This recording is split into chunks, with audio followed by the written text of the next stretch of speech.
So when the Xbox is on green, it shows the rainbow effect, or whatever effect you want to program. And then if I go ahead and start switching, because it has wires probing the voltage to the front LED board, the original LEDs, it will detect it. And so if it switches red, it'll show red, orange,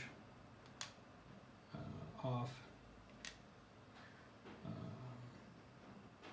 green, which happens to be oranges at the moment because it was in the middle of the animation. It's continuing the rainbow.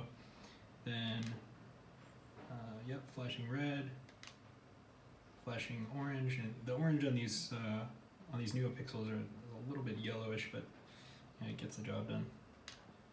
Flashing green, orange green, orange red, green red, and back to green, which is of course the standard, so rainbow effect. So you get the nice effect, and you can also tell when there's an error frag or whatever, and you can fix it. And next step is to add the lights into here. The programming is already done. It's just going to be some more Neopixels.